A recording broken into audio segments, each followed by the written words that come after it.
Hi, everyone, and welcome to Wholesale Change, the webcast and podcast from Distribution Strategy Group, where we provide thought leadership for wholesale change agents like you. Because if you're on this call, you probably are a wholesale change agent. My name is Ian Heller. I'll be your co-host today, along with my wonderful business partner and assistant, the doctor of distribution, Jonathan Bein. Jonathan, you going to join the call today? I know you're out there. I saw you a minute ago. We also have a guest. We're delighted to have Greg Smith with us. Greg is with SPARXiQ, and he is going to talk today about how to secure buy-in to your pricing initiatives. So should be a lively conversation. As always, we encourage you to join us by putting in questions. So you can ask us questions, and we will do our best to answer them. And we will, be very candid with you. So we love getting contributions from the show. So I hope you won't hesitate to pitch in. I can see both Jonathan and Gregory now. So welcome, gentlemen. Gregory, you've got a picture of the Duke behind you. Is that deliberate or? It is deliberate. Absolutely. It's actually a painting by an artist in LA. I just happen to love this painting, and I'm about 6 miles from John Wayne Airport. So it's fitting. That's great. Okay. So let's get started. Gregory, you want to give us a little bit of background about yourself and about SPARXiQ before we jump into the content? Absolutely. Good morning, everyone. Happy to be here. Happy to and excited to be part of this esteemed group here. So 2 seconds about me. I've been in the industry, electrical industry for about, almost 40 years now. Started out initially as an electrical contractor way back in the 70s, and then started my own distributorship back in the mid 80s, and been part of the industry ever since. And it's been a blessed trip, to say the least. And then I'd say the last 2 years been part of the SPARXiQ team, and I was actually a SPARXiQ customer for about 10 years. So a little bit about SPARXiQ. David Bowders, our owner, started the company about 27 years ago now. You can see from the screen that we've worked with well over 600 different distributors and about 250 manufacturers. So we kind of work both sides of the channel. And if you're kind of boil this all down, it's really, if you look across a portfolio of companies that we work with, broadly speaking, those that have a high degree of complexity, right? They have lots of salespeople, a lot about what we're going to talk about today, but lots of salespeople making lots of independent decisions, hundreds of thousands of products in most cases, and thousands of customers, which all creates variance and complexity in your business model. So that's what we're going to really talk about today. And really the outcome for most companies is 2 to 4 margin point increase. Why the variance? Again, that's exactly what we're going to talk about today, is what creates that variance and what makes companies get the 4%, 5, and 6% pickup versus those that get 1 and 2. Great. So let's jump ahead. And the first topic for podcast listeners, the slide says, why is an effective pricing strategy so important to an organization? And the points are strategic advantage, profit leverage, anything is better than cost plus, good pricing strategies are complicated, and discounts should be strategic. So Gregory, you want to take these in order? Yeah, so let's just kind of talk about generally. So if you look at distribution as a whole and you look at the different levers that distribution has, the largest lever by far is price increase.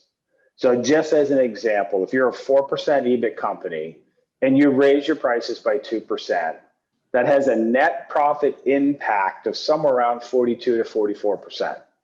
That is a huge net profit impact. And again, that is by far the largest lever. You can cut price by 2%. You don't end up with that number. You can sell more product, right? Which is the famous one that everybody likes. So I'll just sell more. Well, in order to sell more, again, depending on the gross margin percent, it's nowhere near, it's not even half the impact. So number one, the largest lever that distribution has to increase enterprise value, to make additional cash, is to increase pricing. And so the intuition behind that, Gregory, is that if I add I think you're using 2 points as an example, right? Mm-hmm. So if I add 2 points, and Jonathan, you can help me with the math here. If I had 2 points at the top line and my sales aren't affected because I'm pricing smartly, which is the idea behind these initiatives, then that 2% is dropping to the bottom line. So Yes.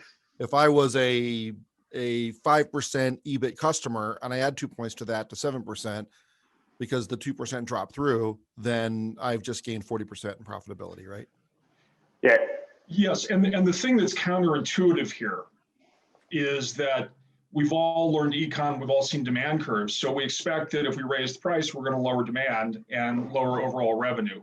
And I think the brilliance of great pricing solutions like what SPARXiQ has is no, you can basically pick up pretty much all of that 2 points, and that goes to your bottom line. Yes. Yeah, exactly. and I think in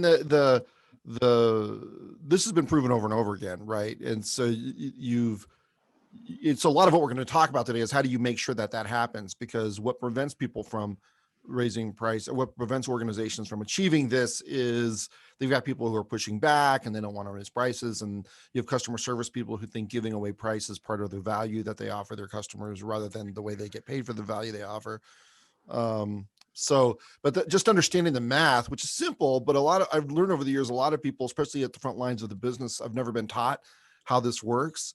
And they don't understand that, hey, selling another 10% of products is at a lower price is a losing proposition profit-wise for the company. Yeah, that's exactly right. And a lot of companies and salespeople think that there's only 2 levers within pricing: lower price or raise price.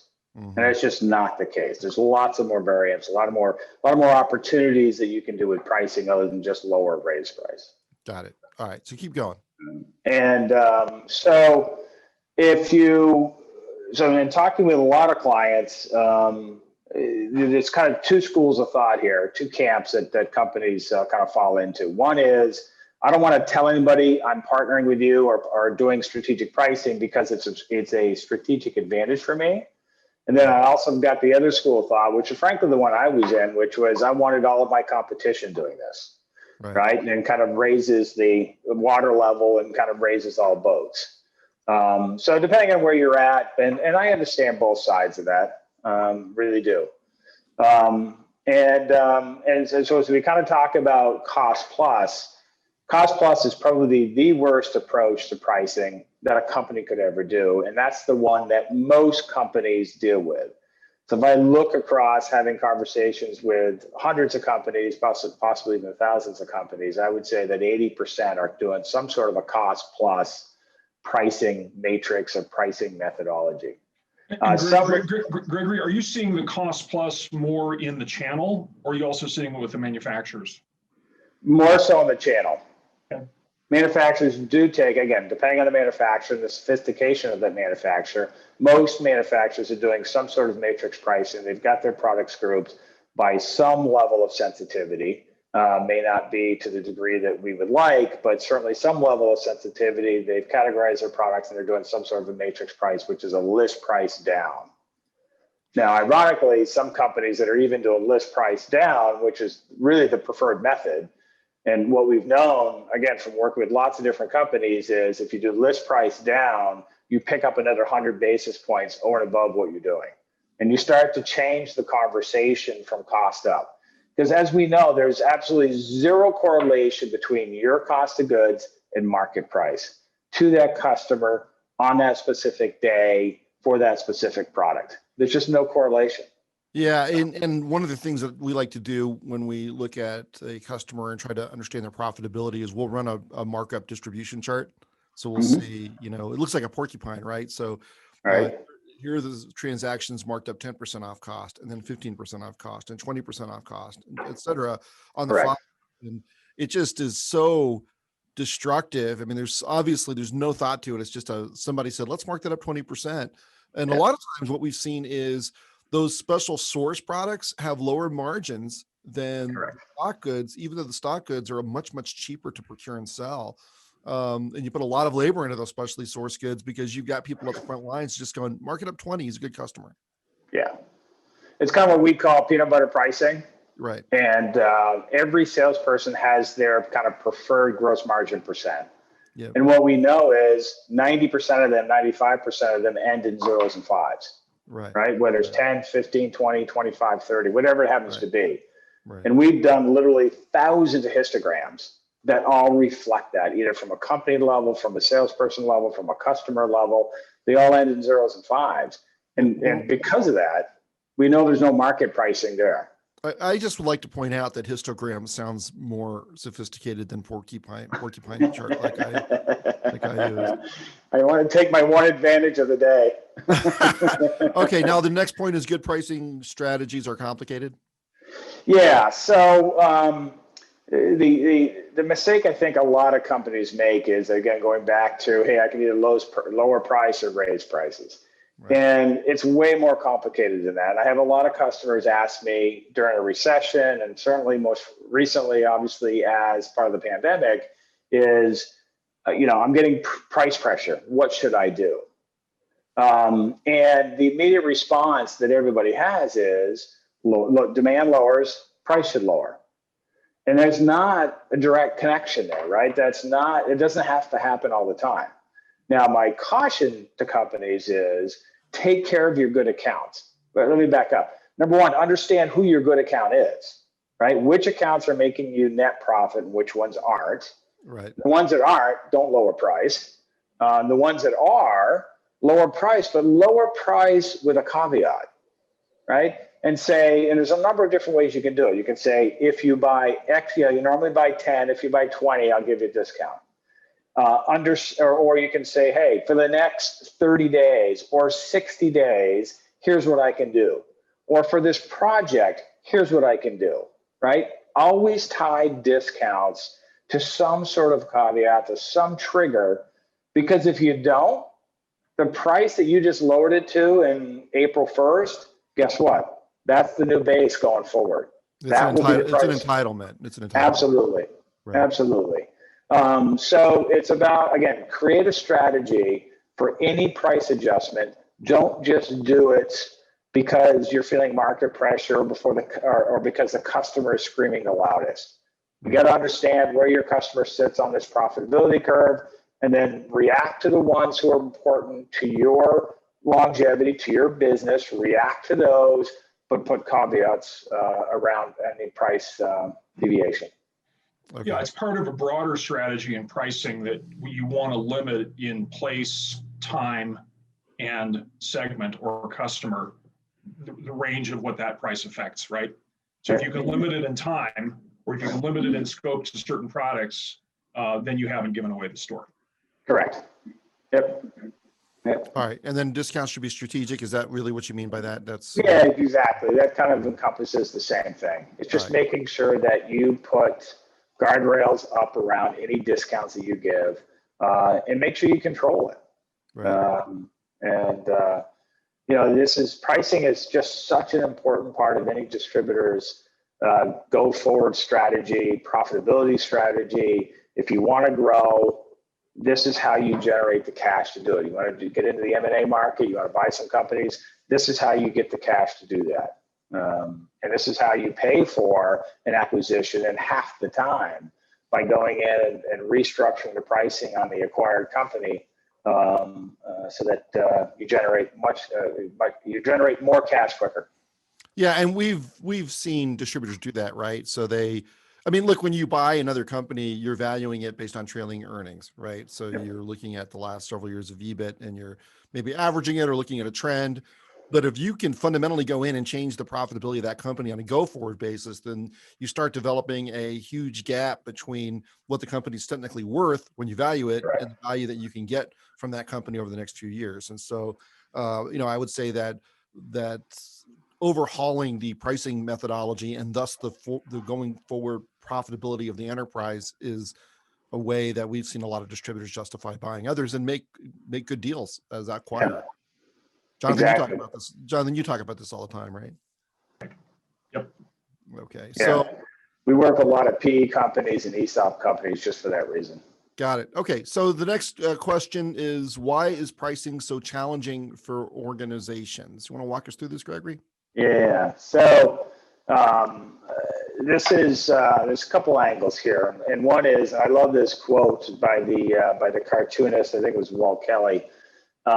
Who famously said this: "We have seen the enemy; it is us." Mm-hmm. Right. So as we work with companies And as they're about ready to kind of go live with the new matrix and pricing recommendations, the biggest fear that companies have is external, right? What will the customer say? Right. Am I going to get a lot of pushback? Am I going to get customers screaming at me? Am I going to lose business, right? Is my top line revenue going to drop?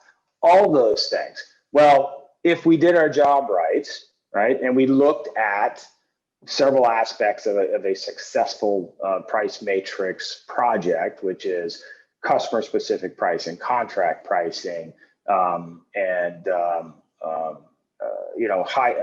top level products, AAA products that are maybe out of the matrix that get handled independently. If we look at all those things and those are done correctly, there is virtually zero pushback external. It is all internal.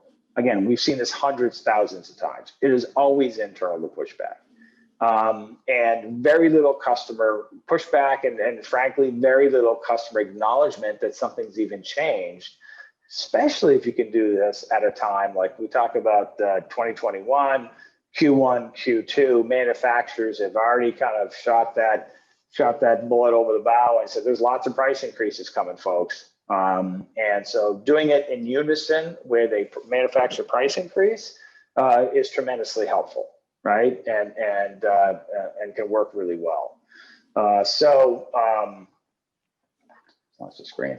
As you do that, sorry, just bear with me a second here. I've lost the screen. I can tell you what's next is no strategic plan for marketing, purchasing, pricing. Oops. And I got windows in the way here. So no strategic plan for marketing, purchasing, pricing, and sales. So, all right. So let's talk about a little bit about the Wild Wild West, because that's really what we also see in organizations. Right. Is a tremendous amount of and I understand this, I really do. And I guess I should probably even back up and say, I have recognized for my entire career that everything that I have is because of a salesperson, right? And I mean that wholeheartedly and truly. And they are important to the organization, their value, their insights. They provide a really valuable role, obviously, within an organization. And so, but there's a caveat to that from the perspective of user insights, user intelligence, but at the end of the day, the company, right, the ownership needs to really drive a pricing initiative. Because otherwise you end up with lots of people making lots of decisions, which again is what we kind of call the Wild Wild West. And that's frankly what we see in most companies is if you've got 100 salespeople, you got 100 different pricing methodologies that are happening. So lots of different dynamics going on within an organization versus one cohesive one, which is kind of managed by leadership and by the ownership, which I think is crucial. So Gregory, this brings a great question. So you say leadership, totally agree. We don't want the cowgirls and cowboys doing their things at the branch and in the field. Within the leadership, where have you seen it work best? Clearly, sales is fox guarding the hen house, but within the rest of the leadership, where does this live? Yeah, it lives at the president and CEO level. This has to be a strategic initiative that is driven by senior leadership. Otherwise, it doesn't work. It doesn't get traction. Going back to the point of, do you get 2% or do you get 4, 5, or 6% pickup in EBIT? The difference there is who owns it. And so it has to be driven by the CEO, the president. The messaging has to come out. And right from the get-go, right, the messaging has to be, this is a strategic initiative. We decided to partner with this company, blah, blah, blah. This is what we're doing, folks. And oh, by the way, we want you to help us make it the very best pricing matrix possible in the marketplace. Help us do that, right? It's a team effort. But at the end of the day, it's not going away. We're going to hold people accountable to it. So assuming there's buy-in from the leadership, which clearly has to happen because of the change management, is there an owner, for example, chief marketing officer, where this works best, or CFO, who actually ends up owning it in a day-to-day standpoint? Yeah. In a perfect world, yes. What we see too many times is there's not enough value put on the impact and the importance of it, and it gets relegated down. And I think, if you look at this thing broadly, a pricing project broadly, and it's also kind of works in unison with contracts and with CPAs, SPAs, rebates, those kind of thing. At the end of the day, what companies really should be looking at hiring is what I would kind of consider a chief revenue officer or chief profit officer, right?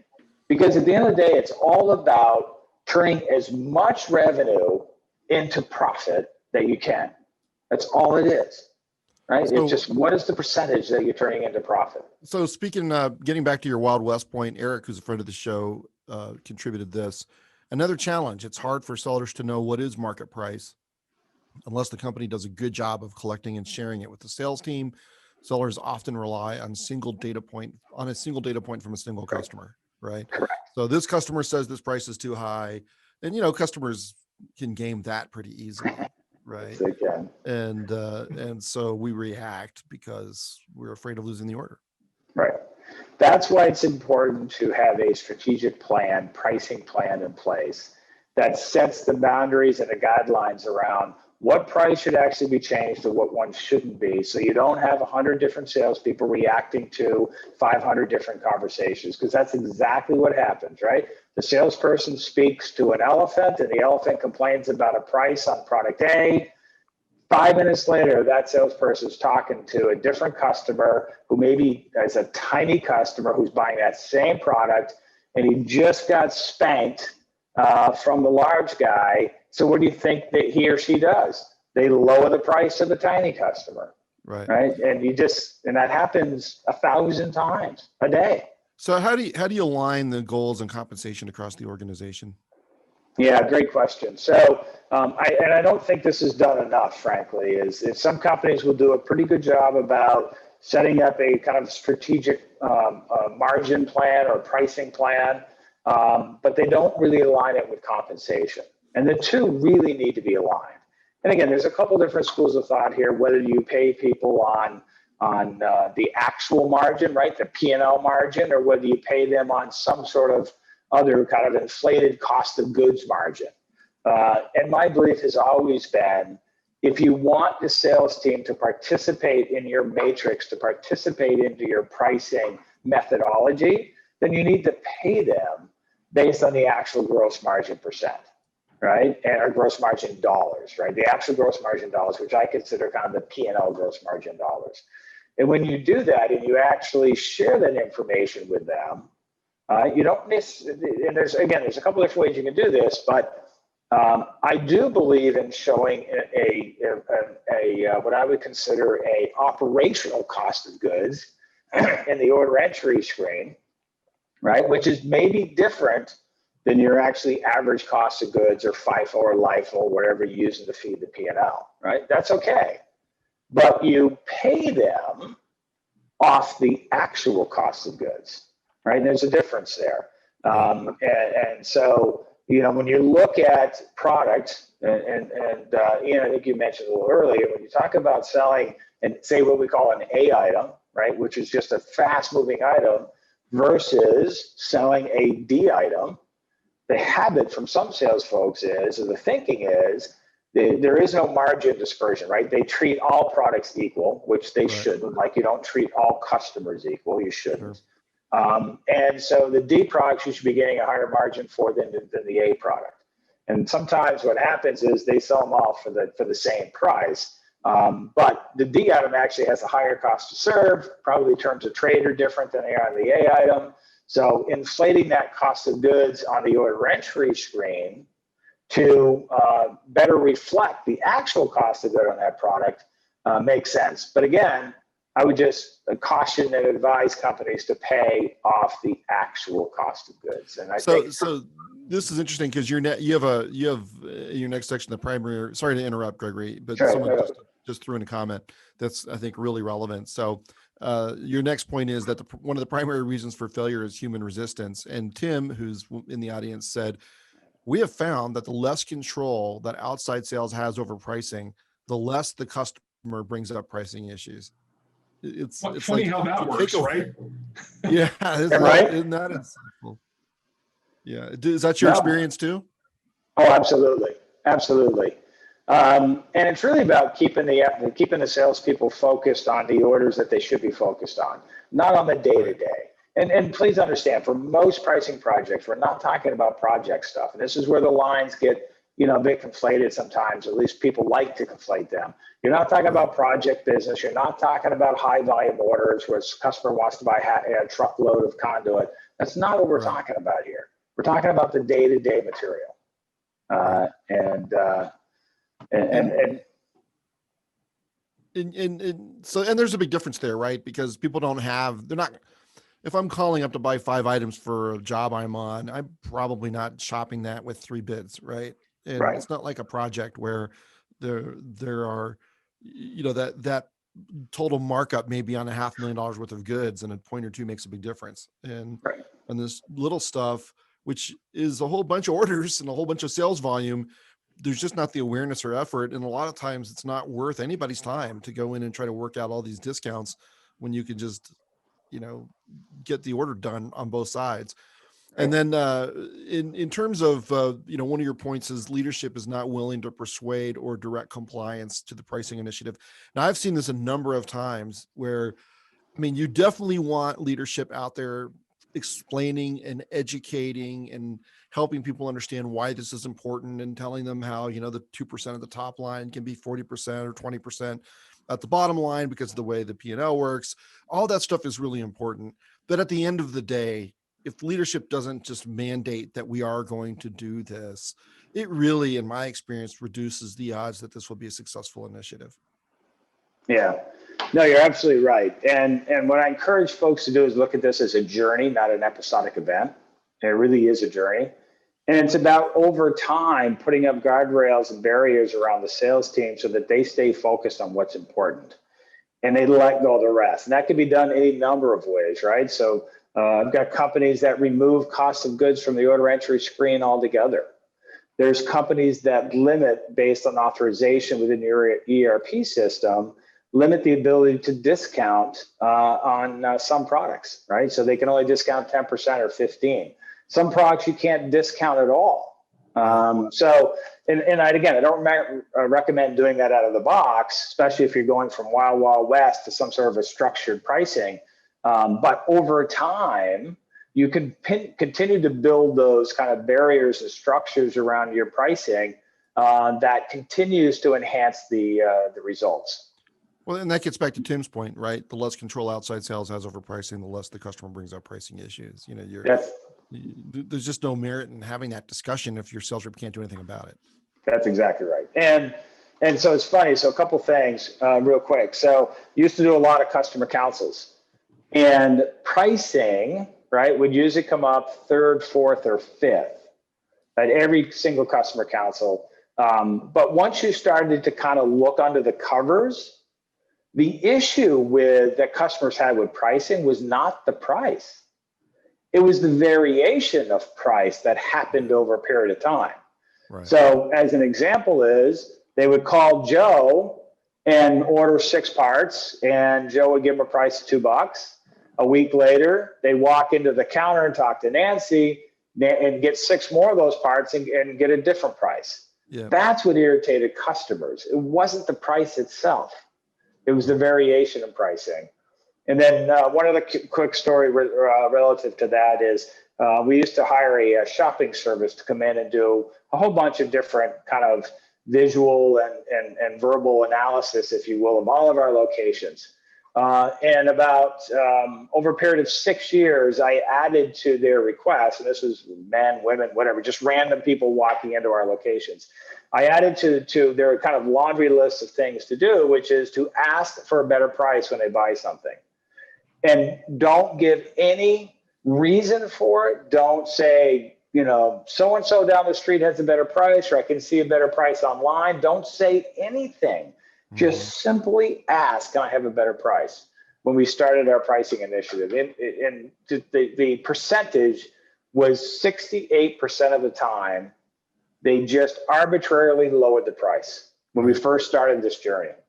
it was just, it was mind-boggling, heartbreaking, and disappointing, to say the least. But and we've also done very, very some training. common. I mean, I bet you that would be Yeah. true in most distributors.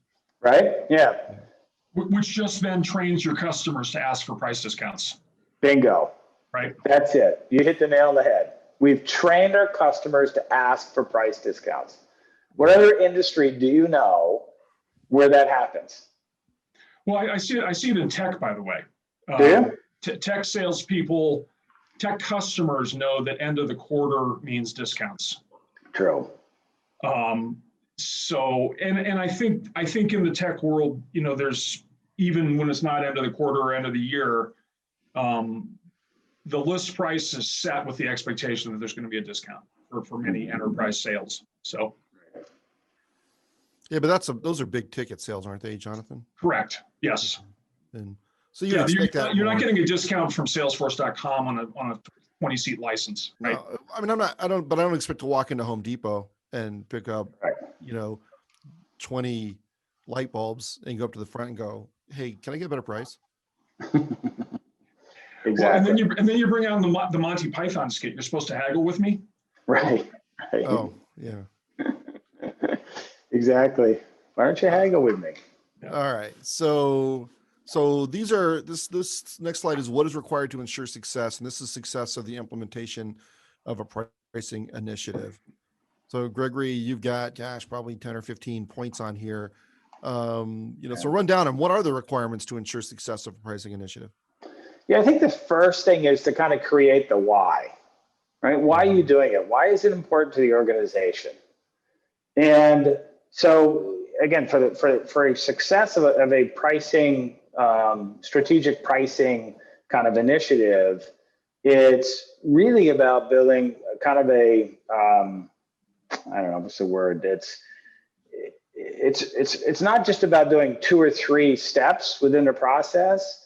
It's about building a kind of a cohesive strategic plan for the implementation. And again, I think that's where some companies kind of fail at this, is they'll grab a data set, they'll update the matrix, and they think they're done. And they really aren't done. It's kind of like building a website, an e-commerce site, right? A lot of folks think, well, I built it, now I'm done. No, that's where the work starts, right? And so the same thing as relates to a successful pricing project is you got to develop that strategic vision, that plan, the why. And then you have to communicate it and then over communicate it and share it 50 times and share it 50 more times, right? About why it's important to the organization, why you're doing it, and what the objectives are. And it's about, making sure that you're tying in the influencers within your organization. And so sometimes this falls on either product specialist or some companies, might have a pricing manager, director of pricing, or VP of pricing or something like that. And a lot of times it falls on this person to do a lot of that kind of building of consensus and teamwork and all those things, which is important, but it's not really a one-person job. And it really is the entire organization that needs to kind of develop the plan, work the plan, communicate the plan, which is why it's so important. And you got to remove some interior barriers. There will be some. The worst thing that can happen is as you launch this and you've got we suggest you put together kind of a pricing committee, right?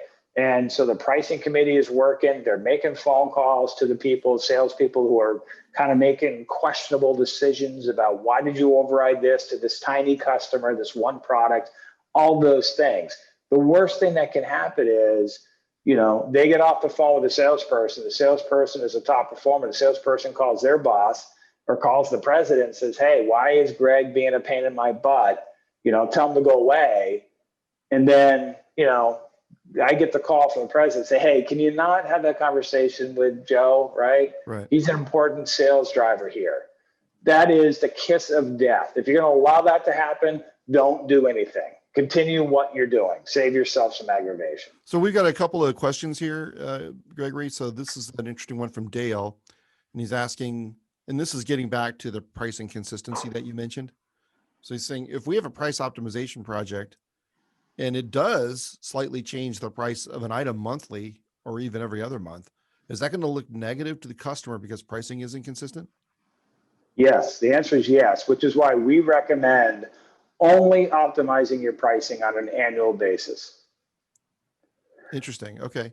Yeah, there are some people and some concepts out there that pricing should be dynamic, right? Kind of like hotels, airlines, those kinds of things. If you call today to get a price on a hotel room and you call tomorrow to get a price on a hotel room, that could be different based on loading, based on a whole bunch of different factors, right? Dynamic pricing.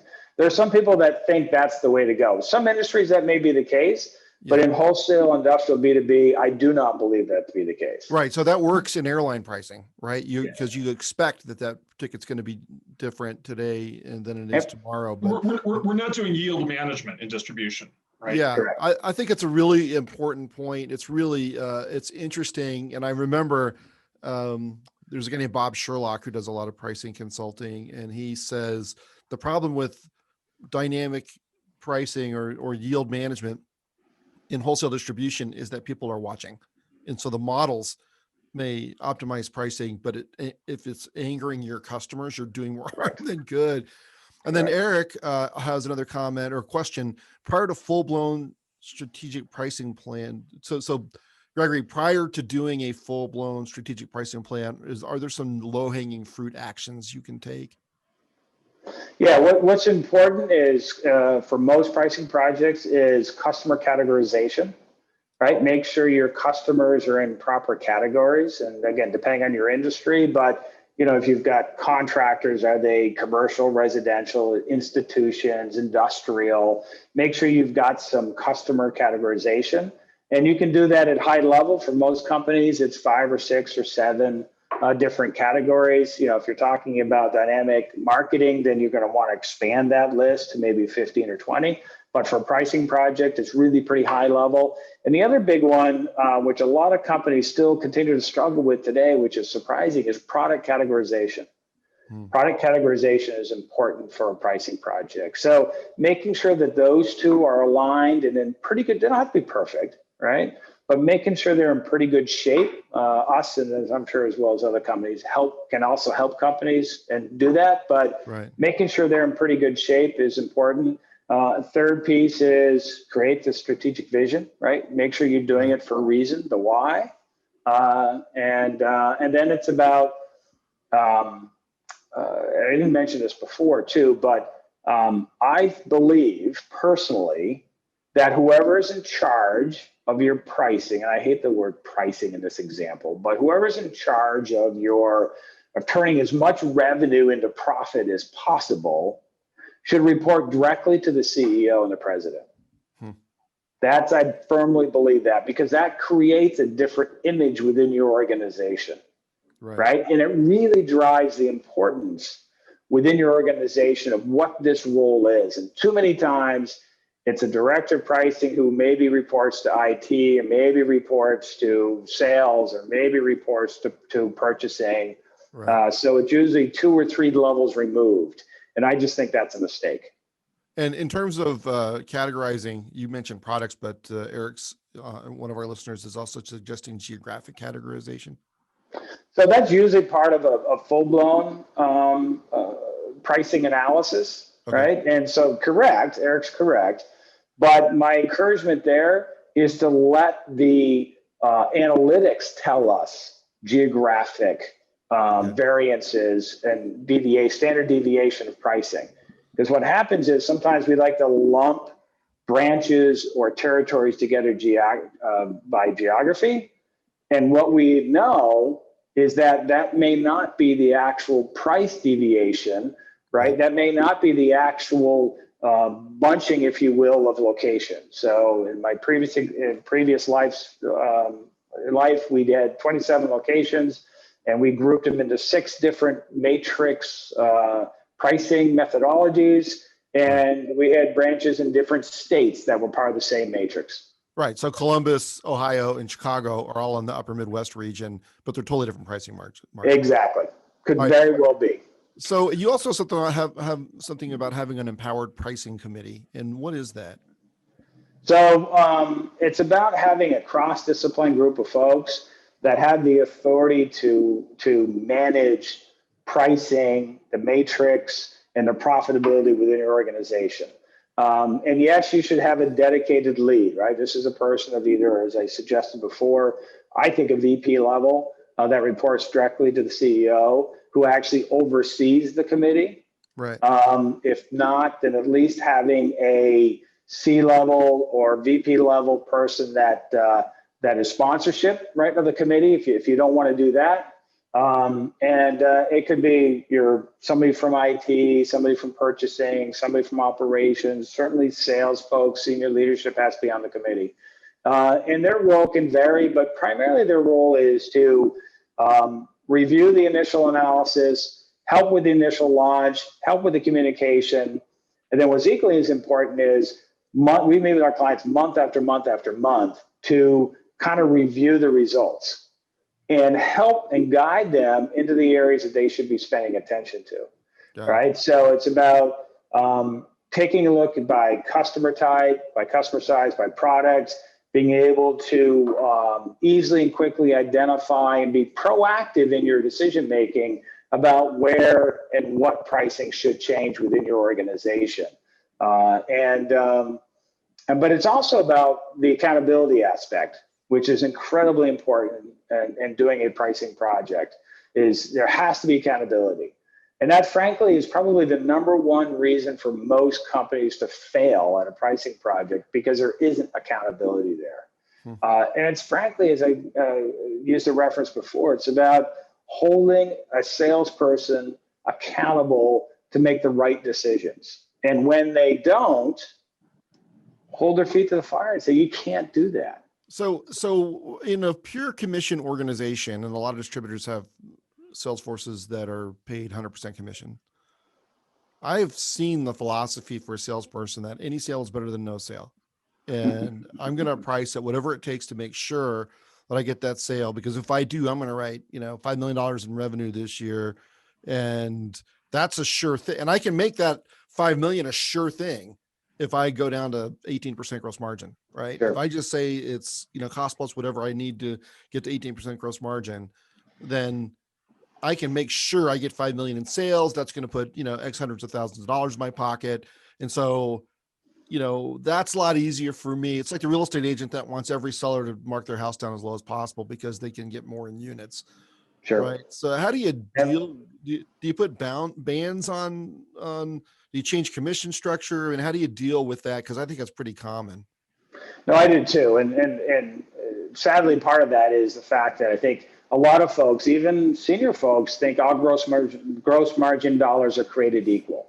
Right. And they're just not, right? So 30% or 22.5% gross margin to customer A has a net profit impact of X, versus 22.5% to customer B might have a negative net profit, right? So not all gross margin dollars are created equal, and sadly, everybody starts to think that. So you've got to put parameters and guidelines up around what is acceptable and what isn't, and limiting the scope and limiting the ability for salespeople to get down below a certain price. And so I will say this, though, because you mentioned the compensation piece.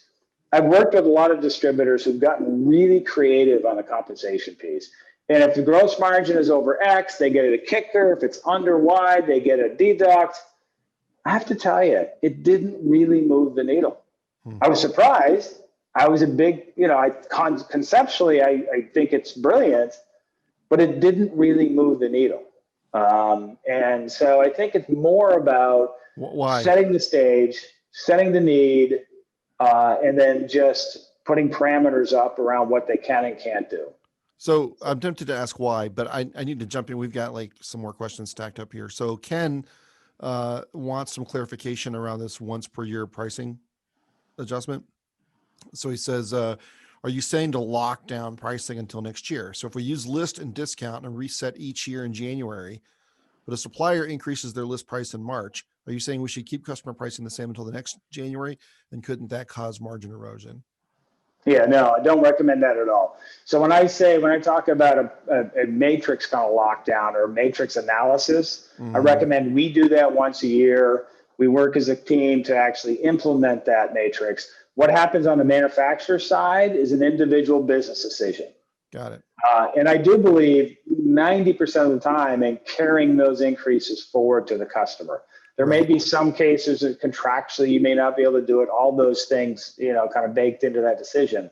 But I do believe they should be carried forward. But again, that's a business decision. Some customers do it, some don't. And I would say if you're getting a price increase, so are your competitors. And so in most cases, and you have a basis to raise the price then. Now, Eric wants to know, does e-commerce price transparency mess up local customer specific price strategies? And are there ways to make that less messy? Yeah, so that's a great question and one that gets brought up a lot. So most, at least in the industrial B2B world, most pricing is behind a login, right? Certainly there's kind of list pricing that's out there, but most pricing is behind a login. And so our recommendation is always fix the customer pricing within your ERP system. That way, when they log in, they see the correct price. The challenge, I think, that a lot of distributors have with e-commerce adoption is there still wants to be ownership by the salesperson. So until you correct that behavior and until you, again, put parameters up around what the salespeople can change and can't change in pricing, they're whispering in your customer's ear, come to me. I'll make sure you have the right price. I'll fix it for you, which prevents customers from using e-commerce mass adoption. So you got to fix that piece, and part of a pricing project fixes that, right, and sets the stage for the salesperson, and then starts to kind of change that trajectory and create larger e-commerce adoption. Well, and this gets back to Tim's earlier point that the less pricing authority you put in the hands of the account managers, the less fewer pricing complaints you get. I would also say the less pricing authority you put in the hands of the sales reps, the easier it is to move customers over to the e-commerce channel, right? Because that's exactly right. If the e-commerce channel is the most expensive way to buy from you, customers will figure that out quickly. Tim, by the way, has also added SPARXiQ plus Waypoint equals $8. That's true. He's right. Okay.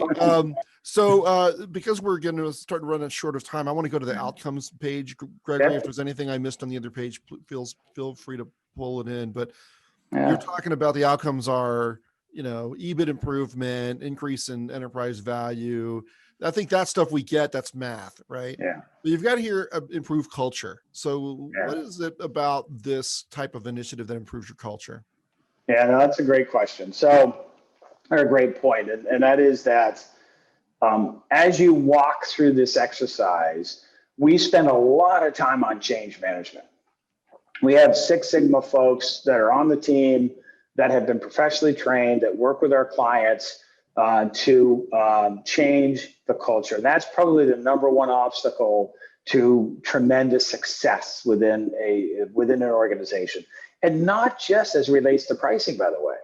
So customers take what they've learned through us in this process of working with us and the tools and the resources and the change management know-how, and they use that to apply it towards other things. So as an example, a lot of customers struggle with new accounts, right?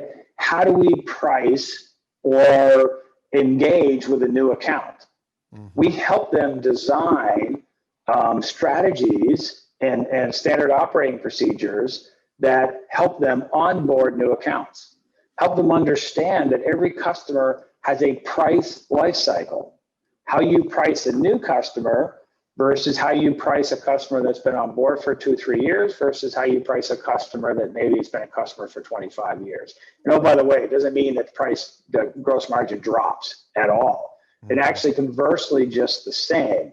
Lots of accounts, when they first come in, they've got the potential, you price them very aggressively, and then as they continue, and as you identify buying patterns, as you identify what's important to them, the pricing goes up, not down. Your gross margin percent goes up, not down. And so we help them really kind of improve their processes, if you will, over time. And again, whether it's new customers coming in, whether it's credit and collections, whether it's products, how do you handle new products coming in? Right. Where do they sit in this spectrum? So we help them create those policies, procedures, and processes. Okay, so I want to wrap up to make sure that we get to your contact information. Right. Is there anything else on this list that you want to emphasize quickly before we get to that? I think it's just as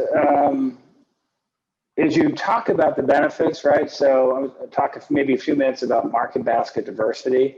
That's important. So when you put together a price matrix initiative, what comes with that is a whole host of other benefits. And one is market basket diversity. It's about understanding where the gap analysis, what are you selling this customer versus what you're not selling this customer. And it's also about understanding market share. What is your market share with that customer? How do you price based on market share? And then how do you price based on market basket diversity? At the end of the day, if you can increase gross margin dollars per ticket, right, to something above what your cost is, then you're making money in this business. And it's all about understanding all those nuances and understanding all those different levers.